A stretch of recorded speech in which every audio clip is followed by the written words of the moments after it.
Ladies and gentlemen, welcome back to the Driveway Engineer. I'm JR. Happy Thanksgiving. It's Thanksgiving for me. It won't be when you see this, but hope you had a good one.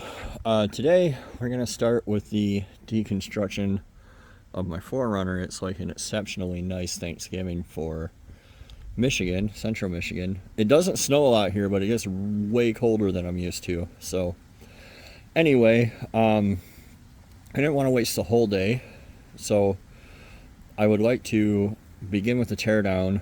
We're doing, on the back here, we're going to do a 63-inch Chevy. A Chevy 63 is what people commonly call them. Rear spring swap. My springs are like 52 inches long. These are 63 inches long. So a longer, flatter spring will generally ride and flex more than a shorter, more arched spring. So to do that, a lot of stuff has to come off. Wheels, tires, springs. What's left of this bumper, this is actually just a piece of pallet racking that I welded onto the aftermarket trailer hitch, but all that has to come off.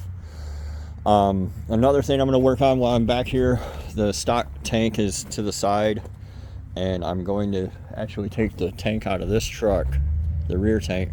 This is a 19-gallon tank here. So, like in a little twist of fate, this 19-gallon tank, there's an upgrade for this to, I want to say 38 gallons. So doing that frees up that tank, and I can put it in the middle here, and get more capacity and get it in the middle and up out of the way. My exhaust kind of wants to, you can see where my exhaust ran right into the tank, and I had to put it out the door by Mrs. Engineer where I really don't want it.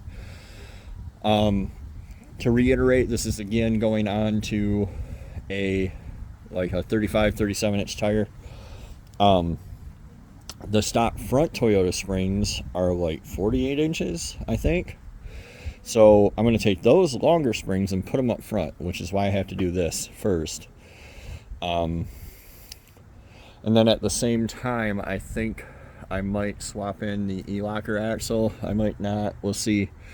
But today I just kind of want to make use of my time, make hay while the sun shines, and start getting some of this stuff out of the way. So wheels and tires, maybe the tank, maybe start on hooking stuff. Drive shafts, both drive shafts have to come out. That transmission and transfer case need to go. I'm not using them. Or I might use the case. I'm not using the transmission. So that I can get these springs in and then get it sitting back on its back tires so I can move to the front. So it's going to be a bit of a long video because I think I'm just going to do all the Toyota upgrades in one video, and it's going to take me probably a month, but that's reality. So we'll bring you guys back.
All right, it's a lovely day in central Michigan.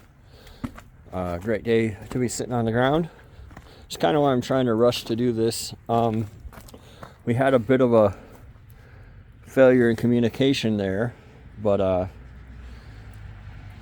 was able to persuade my way through it.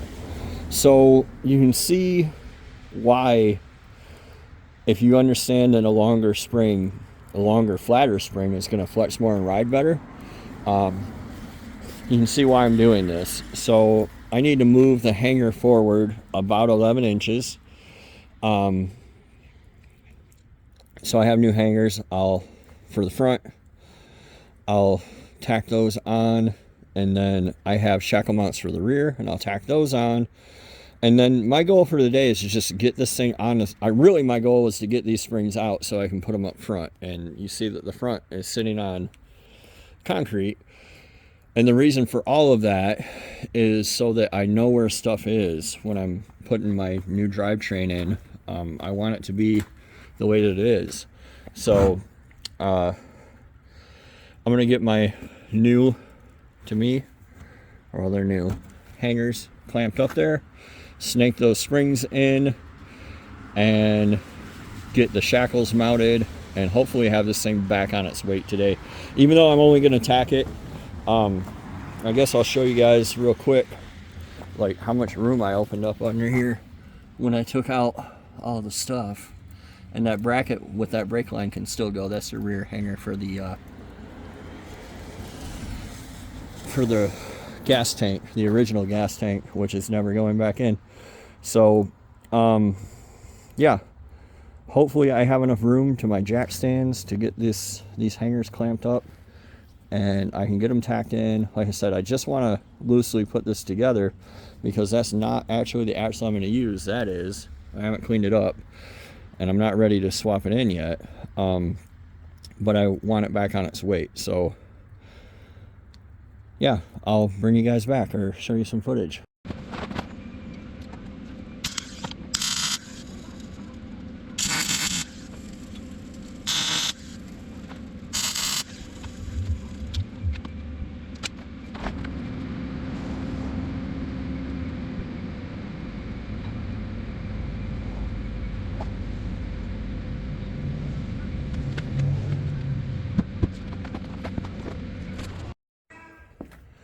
All right, GoPro's laying out here in the snow. So this is it, and see the shackle angle there? That's about 45-ish degrees. That's about the max that you really want so that you have room to go up, which tells me that that hanger could go back a little bit, maybe. So it's up on the weight, like it's sitting on the jack, not the jack stands currently. I can tell it's going to be a lot higher because it's got to go up for me to even get the 32 on. So, but yeah, pretty happy. I think I might bring the rear hanger back a little bit. We'll see. We'll see how I feel in the springtime. For right now, I'm going to throw this sumbitch back together, and well, I'm going to put the nuts on the back side so I don't lose them. Nothing's torqued, nothing's finished welded. It can all come off. And actually on this side, the frame's cracked. It's torn where the hitch was on it. So I need to patch that up anyway, which would give me the opportunity to move that hanger back if I chose to. I'll bring you guys back though when I get the tires on it so we can see how much lift it got from my lift kit. Yeah, I'm pretty happy with this. I think this is going to be pretty awesome. And a lot of guys will pull like the overload out, or they'll pull one leaf out. I put the whole thing in the way it is.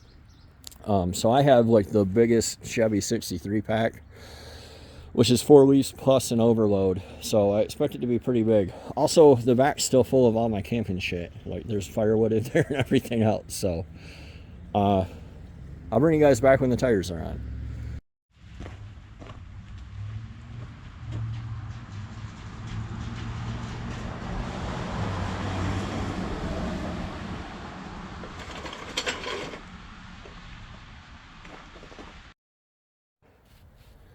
All right, so that's pretty much a wrap. For now, at the very least, I'm happy with it. I'm actually almost out of welding gas, or I would just burn it in today and make my patch panels for the holes I cut. If you don't know, so first of all, when I built taller jack stands, that's why, like, it literally doesn't sit on them at the height it was at before. But also the front is up and completely off the suspension. The front's probably up 5 or 6 inches right now. So I'm gonna say that I gained at least a 4-inch lift in the back there, and I'll be moving on to the front here in a few weeks. I'm very cold. My butt's really upset about laying in that wet, cold mud with my head. My butt's upset at my head. Anyway, over the next few weeks, I'll work on getting those springs apart and ready to go up front. I'm probably going to have to add leaves. A lot of people say they're too soft, and it doesn't really look very beefy. Obviously, I can't do the overload. I might just do like a Olemi add-a-leaf in there. I don't know. We'll see. Maybe I can find a Toyota truck in the junkyard with leaves to pick from to make a bastard pack. Most people would say, like, the forum wisdom is grab 2 sets of springs, but these don't exist anymore. So that's pretty much it for this week, though. Hope you enjoyed watching my mega long spring add-on. I was a little worried about the overload, how it sticks out, and it does stick out. I might still cut it down. That's not as bad as I feared it might be. So yeah, I'm gonna clean up here and go hang out with Peanut and Coconut and get warm. Hope you guys have a good week. Thanks for watching. We'll see you next time on The Driveway Engineer.